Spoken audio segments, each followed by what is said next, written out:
It's a beautiful Monday morning on Your View. Welcome to the show. I am Mariah Afolabi Brand. Always, I have my co-hosts here. Hi, ladies. Hello, Mariah. How are you guys doing? How's your weekend? Good. How's your weekend? It was fine. Good. People made me eat, what is it called this way?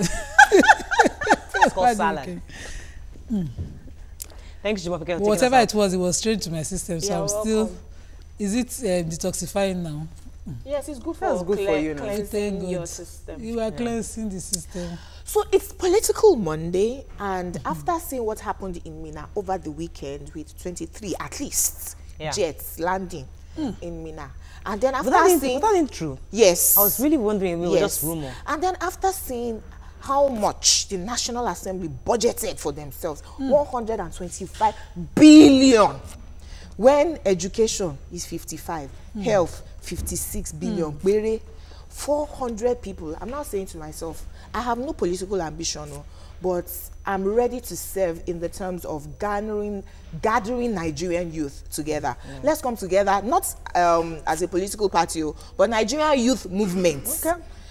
And we will determine who will be the next leaders. I actually by thought 2020. What you're going to say was the fact that I heard that all the political leaders, APC, PDP, NNPC, all of them gathered together in Minna. That's what I said. They were holding hands. Yes, and now. you know, I mentioned so 23 private jets landing in Minna. I had mentioned last week that we should be wary of fighting each other and cursing out on each other because on social media or whatever where we see ourselves, because the truth is that most people in this political class they don't have enemies, you understand, they just have common interests, they don't have enemies, so we need to be careful. Mariah, my only assignment with this national youth movement is good governance, and we will be the ones to determine that by 2023 we don't want a president older than 50. We want young people from 40 to 50. We need to start grooming them now. We have a 6-year mark. I have one in mind. All the ones that we have, and we'll be donating 1,000 naira per year. The money is not for advert or anything. Let me not say this, but honestly, I have to take a few minutes to apologize to somebody over the weekend. I had a speaking engagement to be at Caleb International. Right here. I forgot. I felt really bad. I mean, I was in my house. Where is your... I knew I had to do something. PA, what happened? Honestly, I didn't get a reminder. Nobody called me to remind me of this weekend. So I totally even lost. And I felt really bad because they were all waiting for me to come. And you were just sitting at home? Doing nothing. I knew I had to be somewhere. I just couldn't figure out where. Well, I'm going somewhere today. And I really apologize to Caleb International. Hang in there. Let me finish my apology. I apologize to Caleb International School. I'm really sorry for that. I'm not that kind of person. I really feel bad. The principal, 13 missed calls. I felt really bad. Sorry about that. So I'll go there today to apologize officially. Yes, what's your own matter? I said no. I have an outing today. No, I'm not speaking. The event that Praise we talked about. Shiba Center is happening. It's actually starting 9 a.m. this morning, so we should actually try to make it there after the show. No, she has an employee. Yeah, an employee. She has a meeting, but the truth is because honestly, the family still remains like the bedrock of the society. We need to keep on building because I know how much stress I went through over the weekend, but you know, especially when you now have a good support structure around you, it just makes everything easy. So I'm coming out happy this week. That's good. And nice. excited. Thank God. All right, let's take a quick break. So join us at Shiba Center this morning. Shiba where? Shiba Center, yeah. Right. All right, so it's free of charge, right? Yeah, it's free. Okay, so people should be there, learn about family systems, all right? Yeah. Let's take a break. When we come back, we'll look at the front pages of the newspapers. Stay with us, we'll be right back.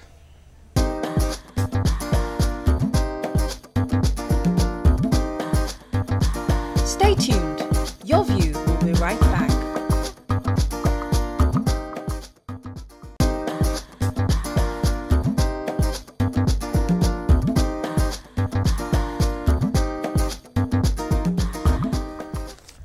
Right, welcome back. We're going to start with the Punch.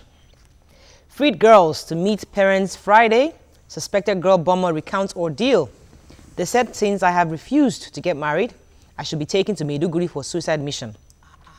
Picture here of IDPs loading their goods into a truck as they move to Yola. Ransomware cyber attack. Nigeria at risk, experts warn. Lawyers want rogue NSCDC officials charged with robbery and attempted murder. Lagos hairdresser commits suicide over 150,000 naira loan. New vehicle imports fall by 90%. An NS son slumps, dies while playing tennis. I'm the leader of Yoruba monarchs, claims Olubu. Ebola, FG steps up passenger screening at airports, and court orders Skybank to take over Lagos International Hotel. So let's start with the human angle. 150,000. Yes, this young lady, Yetunde Oladipupo, also known as Yabo. She's a hairdresser, and she had taken a 150,000 naira loan from a microfinance bank. So they started calling her for the money, and she couldn't afford to pay. And you know, because of that, she went into depression. She decided to buy herself this popular insecticide, Sniper, which is what everybody's buying, down the bottle of it, and then asked her 5-year-old to call for help. After downing it. And she has 4 children. And then they said that her husband is based in Abuja. Yes. Only comes home once in a while. Very, very sad story. May Yabo's soul rest in peace. I wanted to even link that story to the Skybank, the court ordering Skybank to take over Intercontinental Hotel is still as a result of debt. The thing is, people that do single businesses, you need to understand that taking loans is part of growing your business. Yes. You understand? So if the loan is not working, you know, you need to go back, sit down with the bank and re-strategize and restructure how you can pay the loan, even with the downtime in the business. There will always be downtime. Yeah. Because now Skybank is taking over the hotel. Intercontinental? They took huge sums of money. So instead of killing yourself over a loan, you know, you've taken that loan, fine, and you're not able to pay back. Just go back to your restructure. Bank. Restructure. You don't have to kill yourself. No, she's left 4 children. Right. Let's quickly talk about Ebola, and I don't think it's in any of it's not in the other papers. The Nigerian Federal Aviation Authority, that's FAA, they've decided to, you know, beef up security at the airports, especially for the Abuja and sanitizers and hand washing, whatever, in the 2 major airports. They are planning to do that of Port Harcourt as well. But what bothers me is we have land borders, and you know, it's as porous as you can think of. And Ebola is so risky a thing that we don't want to experience it again. Because what we went through, we've not even recovered from. So they should take it more seriously. All right. Moving on to the nation. But the Health Minister, Isaac Adewale, has said that our National Center for Disease Control is able to handle anything. So health workers everywhere should check every fever. Right. Okay, moving on to the nation. Senate tackles banks over oil firms' $63 billion capital flight. How Boko Haram charm teenage suicide bombers. Cyber cafe operators held for selling UTME information. Did you guys read that story? It was interesting. Jam is saying that they started arresting cyber cafes that are actually, what they do is they make you have an error, or they say you have an error, so you have to pay 10,000 naira. You see, inflated prices, which is what the general was trying to. This thing was saying the last time. But they but so far the examinations went well, and still ongoing up until Wednesday. Started on Saturday, so things have been good. All right, when are we talking the Boko Haram? Let's take the Boko Haram story, right? Okay, this young lady was among people, you know, sent on suicide mission. There were 3 of them. They were caught in Maiduguri, and she gave up on them because, you know, she removed the IED on her. One person had detonated his. One was caught by the military, and then she gave us. She actually said in that. her account, she was saying that she was abducted alongside her father in 2013. Exactly. And they wanted her to get married to one of the, some of the leaders wanted to marry her, and she refused. Because, you know, obviously she's 14. Right. But they insisted that since you are refusing to get married, come and go on a suicide mission. At that point, they held her down, they injected her. We don't know what substance was injected into her. To link that, they actually took her to the herbalist for 30 days. That's what I'm saying. After the injection, after injecting her, they then took her to a herbalist. After 30 days, she woke up and he said, you had been with me for 30 days, gave her a substance to drink, and then they strapped her with the IED and sent her on a suicide mission alongside. So that down mixes and gives us information that those who are defending, they don't have their minds. They're not in the right minds. They're not in the right minds. They're not in the right minds. And then Boko Haram using a herbalist. But interesting, but even though she was not in her right mind, she was able to recognize that, okay, one of my friends just got blown up.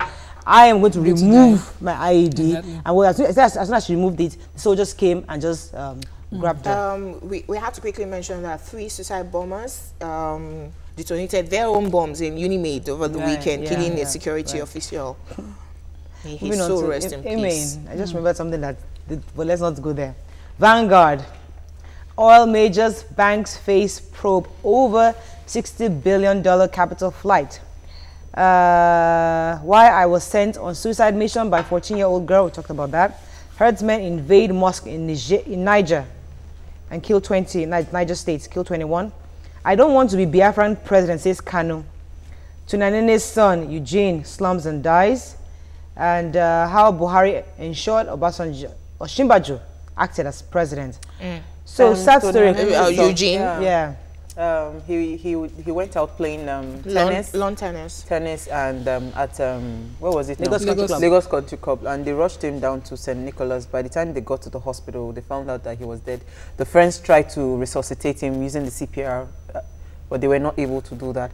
I keep saying that we need to check our health. I have a question state. though. Why do they have to run all the way to St. Nicholas? There's a cool From hospital Ikeja. just right opposite. First aid, you know.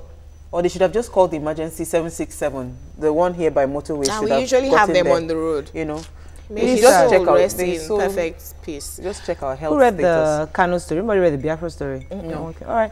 Let's move on very quickly then to Daily Sun. Bloodbath in Niger State. Gunmen kill 21, injure 15 in midnight attack. APC crisis deepens. Buhari's ill health power play forced national convention's postponement.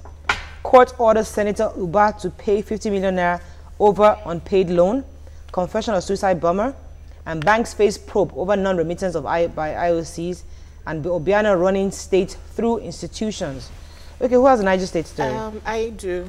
So on Saturday, herdsmen went into Niger State at midnight, killing over 21 people. They said it was a reprisal attack, that this was happening. The last time this happened was over 2 years ago, but it was a reprisal attack, so 21 people were killed. It's really sad because during, when acting President Osinbajo was acting earlier in the year, he had gone around the country, you know, meeting everyone, our monarchs, the headsmen, bringing people together and say, let's stop all these killings. No, but this is really sad. This particular one, what they had recounted in the story was that they had an agreement with the headsmen to take a particular piece of land, and they were supposed to be paying, they were supposed to be remitting money. Then all of a sudden, the headsmen now came out to say that the land belonged to them. So the youth in the community got angry, and they attacked, and they killed the head of the header. Wow. Yeah, for the headsmen. So that was why they now came back on reprisal. To attack. Violence begets violence. Right. We need to learn to negotiate more, you know, rather than fighting ourselves. All right, let's move on to our final paper this morning, which is This Day. Stock market surges 12% in 3 weeks on rising investor confidence in Forex window. That's good. That's good news. FG, 4 Chibok girls' babies in our custody. Justice Ademola asked NJC to allow him to resume sitting. Remember, he was suspended. So, and he wrote a letter to Justice Onogen trying to see if he can come back. He is yet to be, the allegations against him have been discharged. Right. Yes. So he's yet to get a response yet from the Chief Justice. I asked a question the last time that, you know, when the allegations against him were dismissed, and I said that if you have a case in court and he's the judge over your case, would you have confidence in the system? Well, sure. I mean, the system has already said he's free. So I should it's a have personal question. I'm asking you now. I'm asking you. If I believe in the system. Okay. All right, let's take a break. Oh, you're now. trying to believe in the system. Which one? Now, you see, after that event, that all of them are assigned in Mina, I just give up again. No, I can't even criticize the government again because, like, we are just one and the same. One and the same. That's why I decided. Our mumu don't do. That's why I decided that the youth. So the shouting and Mayo, we will decide the next president, and we will train ourselves for it. We must be careful not to end up like our elders. I agree. So all of you can sit down together like, okay, all right, and let's be take a break. laughing and eating, sitting together. We don't mumu us long time. Let's take a break. When we come back, Boko Haram is our hot topic, and let's talk today. Stay with us. We'll be right back.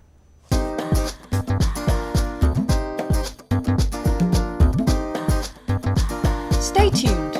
Your View will be right back.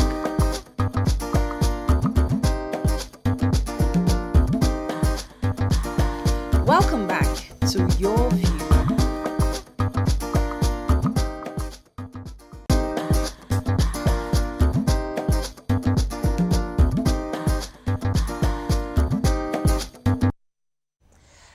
Welcome back. Thanks for staying with us. Okay, Boko Haram actually is on Let's Talk. We're going to be talking about the budget, the famous 2017 budget on Hot Topic. So everybody was talking about this budget, but we'd like to interpret the budget to those of you who are clueless on what this budget means. So we're going to give you some figures so you understand, because it's important that when you're going to your leaders, you know, Oga, this is how much that is allocated to you. So we're going to break it down for you so you understand. You can also send in your own comments and thoughts on it on our 07080668014. You can also tweet to us at TVC Connect, please. Hashtag YourViewTVC so we can read your tweet. Jumoke, you want to start? There are a lot of figures, but I'll just say the most important ones. Right. Starting from that, the National Assembly improved the budget by 143 billion to 7.441 trillion. Right. You know, and where the major increases, the federal government had budgeted 50 billion for education. The National Assembly increased it to 56.7 billion. They reduced defense from 140 billion to 139. They reduced the budget for FCT Abuja from 37 to 30. Interior from 63 billion, they increased it to 63.7. Okay. Transportation, they reduced from 262 to 241. Okay. They increased, hold on please, let me quickly finish that. Power, housing and works, from 529, they increased it to 553. Health, from 51 billion to 55 billion. And water resources, they increased from 85 to 104. What I wanted to make it easier for you to understand. There are two numbers. The first number is 7.4 trillion, which is how much we have in the budget. That's what's been budgeted for expenditure. Expenditure for expenses. Now, what is coming in? What we're expecting to come in actually is 5.08 trillion. Yes. Now, from that, what is coming in? We're expecting oil. Let me break down. Revenue from they increased the expected oil price from $42 a barrel to 44. Okay. Yeah. Then majority of our income will come from, aside from oil, which is about 800 billion. They're expecting VAT. Go ahead, Mariah. Let me just do the breakdown. So from that 5.08 trillion that we're expecting to come in, let me do the breakdown. Oil is 1.985 trillion. Non-oil is 1.73 trillion. Other revenue, VAT and all that, 1.23 trillion. That comes to about 4-point-something trillion. Yes. That difference between the 4-point-something and the 7.7 trillion, the difference is going to be borrowed. Yes. That's going to be both from external and internal domestic borrowing. May I also say that in our expenditure, 2.1 billion is infrastructure, which is a good thing. Fantastic. To come out of recession, you need to spend. Yes. But our recurrent expenditure is even higher. That's 2.6 billion.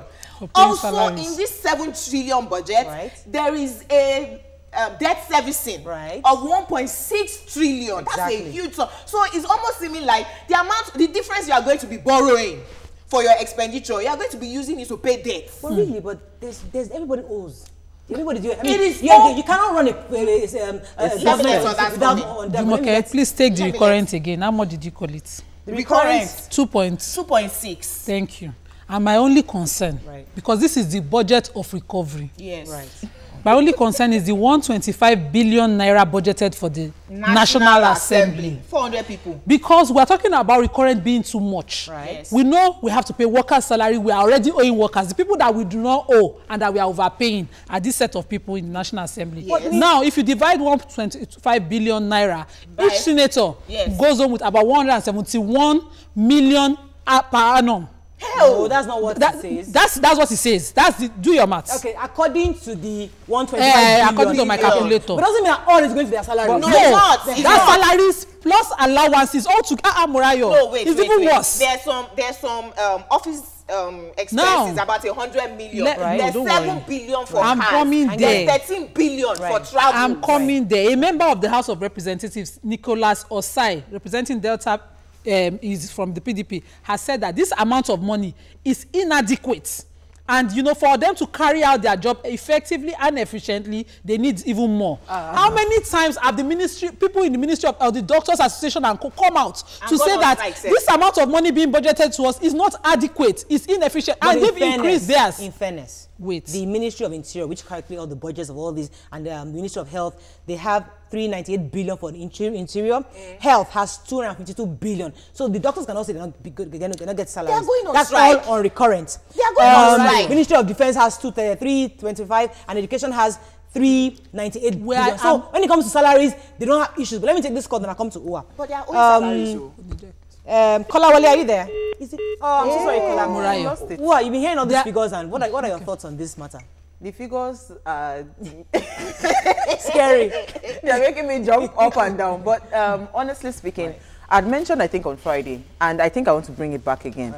For us to move forward as a nation, right, we need to first of all sit down and say, okay, where did we get it wrong?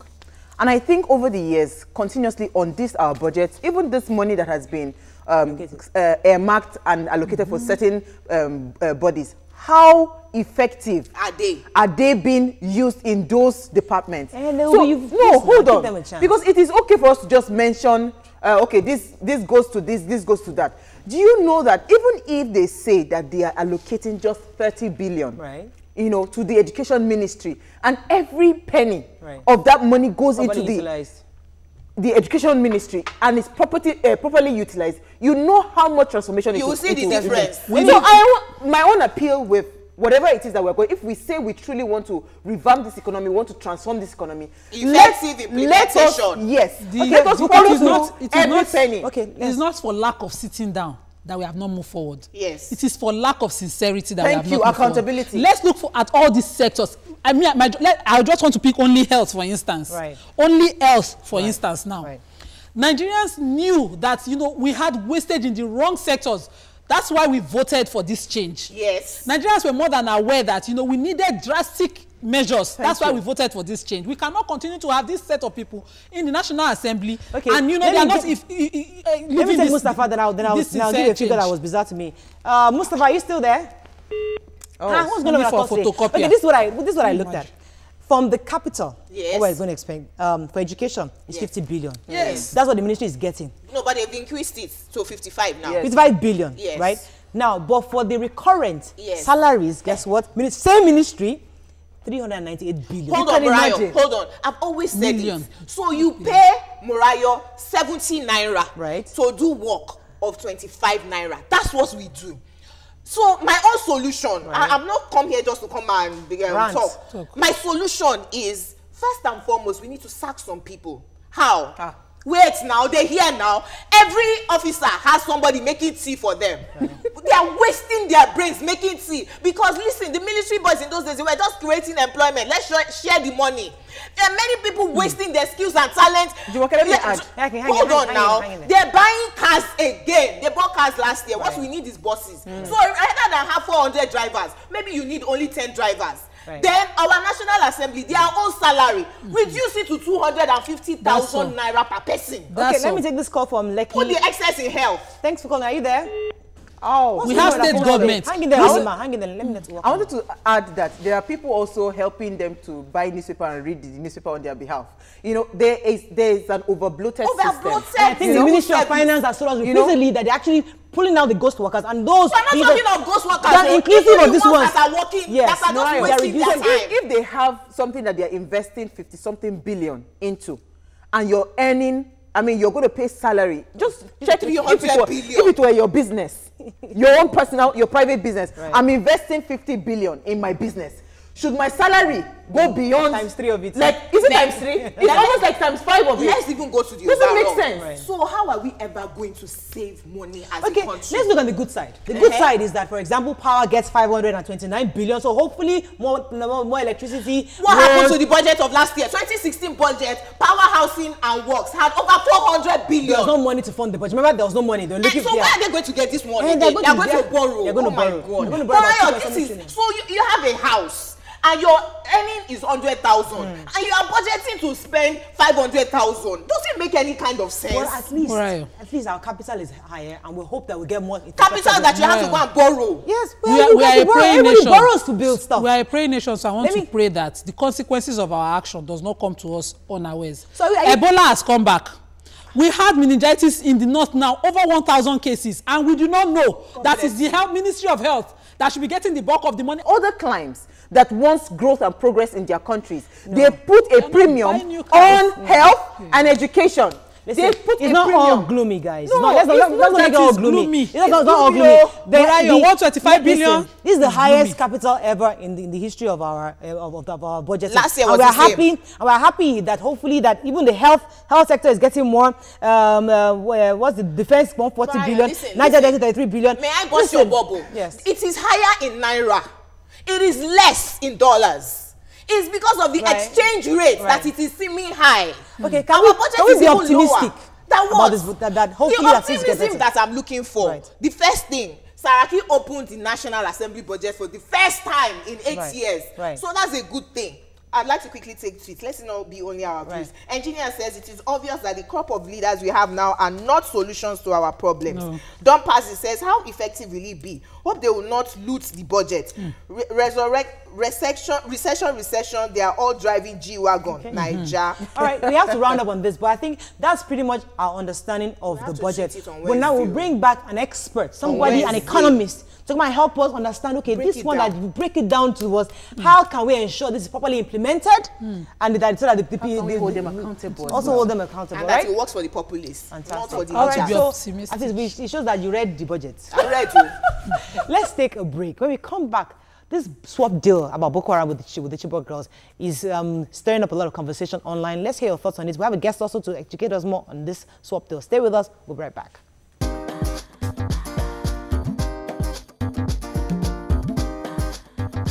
Stay tuned. Your View will be right back.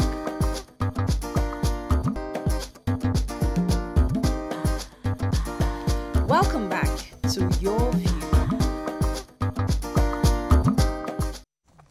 Thanks for staying with us. So, according to the report that we read, 3 commanders of the Islamist terrorist group Boko Haram, recently released in exchange for 82 Chibok girls, have appeared in a new video obtained by the Nigerian journalist Hamad Salkida.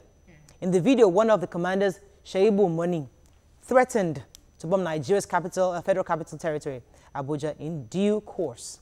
He also disclosed that the terror group forced the Nigerian government to release more than 5 of its commanders in detention in exchange for the Chibok girls who were freed after more than 3 years in captivity. Now, what are the implications of this swap deal between the Chibok girls and Boko Haram terrorists? If this swap deal continues with all the Chibok girls returned and the terrorists released, what will be the implications of this against our fight against terrorism? Now, joining us on the show is the Managing Director of Hakes and Partners and security expert, retired Colonel Hassan Stanlambo. Welcome to the show. Thanks, sir. Great to have you again, sir. Good to have you. So you can call us on 070-80668014. You can also tweet to us at TVC Connect.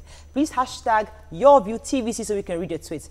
Sir, concerning this swap deal, let's ask for your initial thoughts on it. What exactly did you think was a good idea to swap these girls with terrorists? We were left with no other option than to go negotiate. Okay. And when you get to the negotiating table, definitely you know you have to it's a give and take thing. Yes. You can't walk out yes. with you alone gaining. Yes. You must part with something. Asking whether the entire idea is worth it, I would say yes. Because let's be very frank. What can we not part with for these girls? Put yourself in the position of their parents. Right. Yes. What is it we cannot part with for these girls? We may later on be discussing the consequences of our actions. Fine, and then we'll see how we can accommodate it. Okay. May I go back to the beginning, which is that I agree. As a parent, you just want your daughter back. You don't care what the government has to do to bring them back, especially because it's the government and the system that failed you in the first instance that your children were kidnapped. But when you now look, so what we read was that during the negotiations, Boko Haram were asking for ransom, which was what happened in the previous government. This government said, no, if we pay them, they may just buy more ammunition. So rather than ransom, let's do what is internationally acceptable, which is swapping. Every other country does it, exchanging of prisoners. But when the prisoners now come out and they start to threaten, there was a bombing in Unimaid on Saturday, and they're saying that they're threatening, and even the federal government has confirmed that the threat to Abuja is real. So you now wonder, are you not going around in circles? Right. Because so when they now do it, if you arrest them again, all they need to do again is to kidnap girls again, and then your hands are bound again. Well, I'm happy you have said that the issue of swapping is international. Yes, actually, it's now a universal thing. Yes. You know, it's not just peculiar to us. Yes. And frankly speaking, what impact can 2, 3, 4, or 5 commanders out there have on the present scenario? Excuse me, let me land. The environment that created those 4, 5 commanders when we took them over is still in existence, mind you. And that environment can still create even 10, 20, or 30 of them.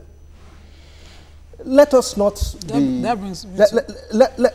let's be very, very handful of that fact. That the environment is still there, and we all know what the environment is, of course. Which is? So you're saying that they could have actually gotten another 5 commanders who had trained them to do the same thing. So to do the same thing. That brings me to my question. So to me, the impact...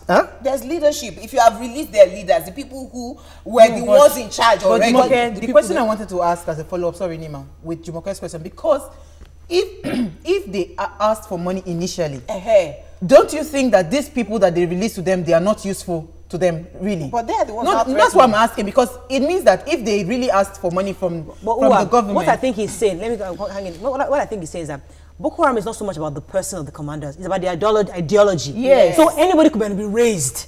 You know, it's not necessary for them to get the commanders back to continue to wreak the havoc they have. Is that what you're trying to say? Right. And that's why I hinged on leadership, though. The way that you would raise your view may not be the way Jumoke will raise your view. If Mariah is not here, your view may just pack up. Do you understand? So if you now release those ideology leaders, the ones who know how to do the bombing, back to Boko Haram, then we're right back in square one. Okay, the Nigerian army had come out to say that we've conquered this war. We've conquered Boko Haram, and you know, because they took over Sambisa Forest. All of a sudden, these girls are coming out from somewhere nobody could, you know, can identify. Presently, nobody could identify how it was done, where they were kept. You know, in order for us to say, in doing this swap deal, some things have been conquered as well. We've been able to, you know, locate the other girls, or we can even attack their base. But I want to understand how winning the war can be, you know, can be justified without finding the girls, and then having to swap the girls and not being able to get the others and still confidently say you're winning the war. Are we winning this war? Is it possible? I can't understand. You see, the idea of, do I say winning the war is not a destination, but an ongoing thing, you know. And we had the first batch of 21. We had the second batch of 82. I guess I'm not just breaking this news to you that the information relating to the 82 girls came from the 21 girls. Yes. Good. This is an ongoing activity, ladies. Okay. And look, the bulk of ideas, the bulk of planning and so on cannot be released to us as citizens. Things that are ongoing there, we might not be privy to it because, I mean, let me just say in the national interest. Yes. And taking into cognizance the fact that there is a way we might comment on these things and it will jeopardize the release of other kids who are out there that are yet to be released. True. So government in its wisdom does not really tell us everything. Thank you. Yes. They keep a lot to themselves. Okay, that's how it should be. Yes. My question is, because judging from the reports we read on the front page of one of the dailies this morning, saying that this girl was taken somewhere, she was injected with a substance, and she was in a herbalist place for 30 days. I'm sure maybe possibly brainwashing her or something. Now, how much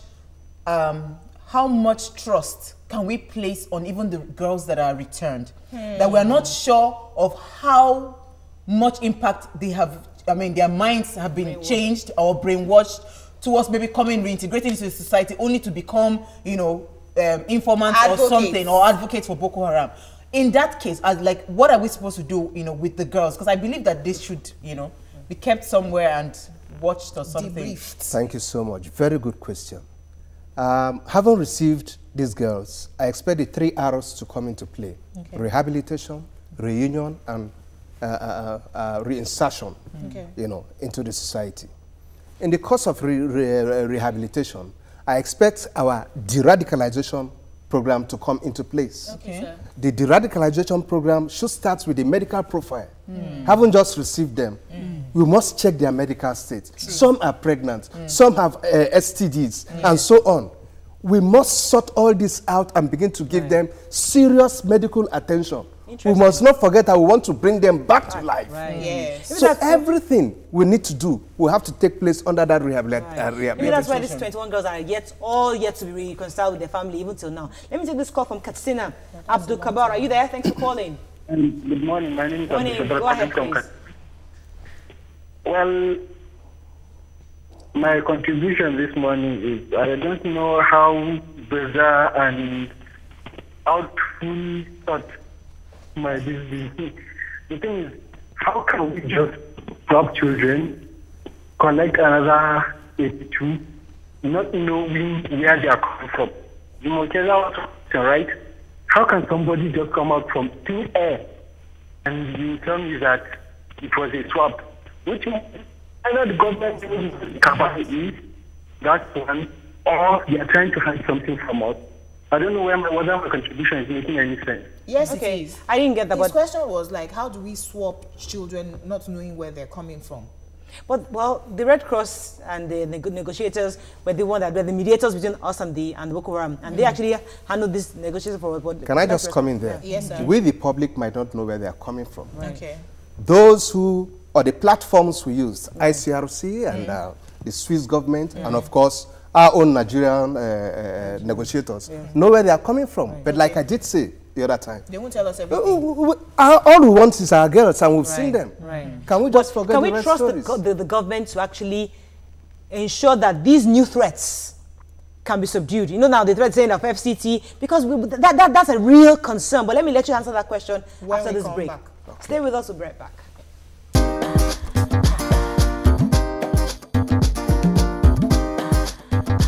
Stay tuned.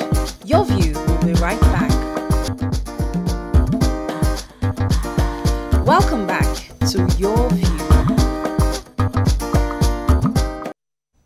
Welcome back. Thanks for staying with us. So what I had asked before we went on break concerning the confidence we have in the government to actually ensure they subdue Boko Haram, even with all the threats that we get, the new threats, current threats.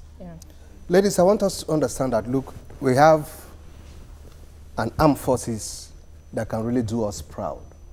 I want you to understand that even the Western world categorized Boko Haram as being one of the dreadful, or I don't know what English term, what most dreaded. Yes, you know, in contemporary global yes, you know, and they keep wondering what magic the Nigerian armed force was able to do to degrade them to the level where we find them today. Okay, so what am I trying to say is that, look, it's only a matter of time. So far, the armed forces has really done well. We all know that. Yes. We are talking about insurgency and terrorism. This is not something that can just abruptly be stopped. Yes. It's not a conventional warfare. True.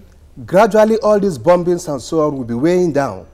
Gradually, as we continue to degrade their capacity to be able to embarrass the Nigerian. Let me take this call before I come to Nima. Laja Martins, are you there? Thanks for calling. Yes, I am. Morning, go ahead. Every time caller. Go ahead, we can hear you. Every time. Good morning. Morning. My own contribution in this matter is that we should tread softly. We should tread softly, so that we don't.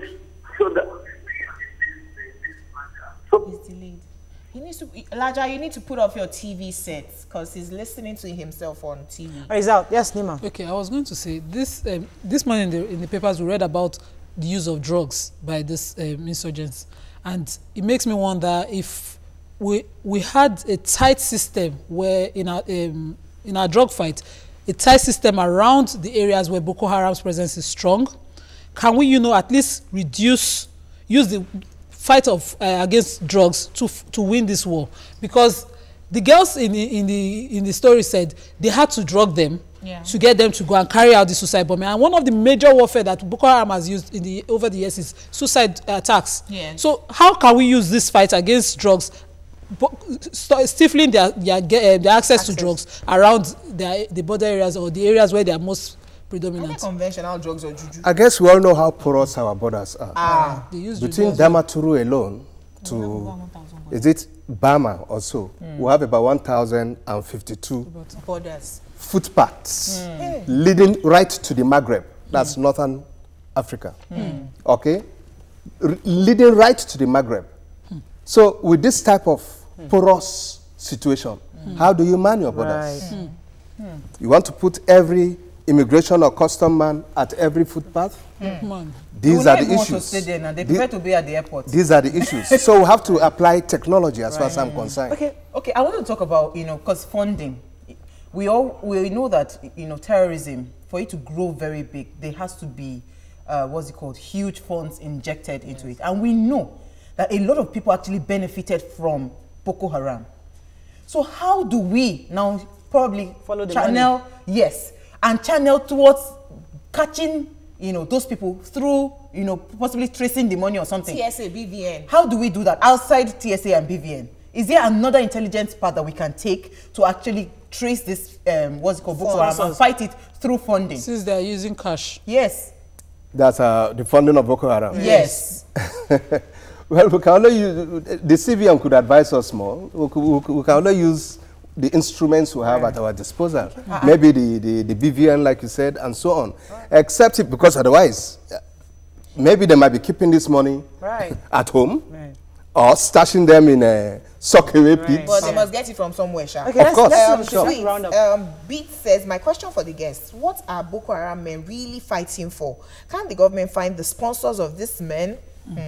Dolani Robert says, I pray that the Boko Haram Chibok girls deal will not come to hurt Nigerians in the nearest future. Prince says, swapping deals are financially induced, but off-press coverage to save government face from shame, hence the secrecy and all. All right, so I think we have to round up. I think what we've gotten from this is that we should trust our the Nigerian army. They are there fighting for us, and hope that these new threats wouldn't come. Can be quelled. Can be quelled and won't come hunting us. All right, I think that's pretty much the summation of this. And we have a political leadership that has the will to fight this through. Okay, all right, that's all we can take on today's show. Don't forget about this issue of Ebola. Please, let's go back to our sanitizing. We'll stop buying sanitizers. We'll stop buying sanitizers. So please, they'll come back now. Just be very careful. We're not trying to raise any alarm. We're just saying wash your be hands careful. as often And if you have friends coming from Congo, we should. If you can avoid traveling out. Yeah, avoid going to Congo and other areas. That's all we can take on the show today. Have a lovely day. See you tomorrow. Bye bye. Thank you, sir. No Congo.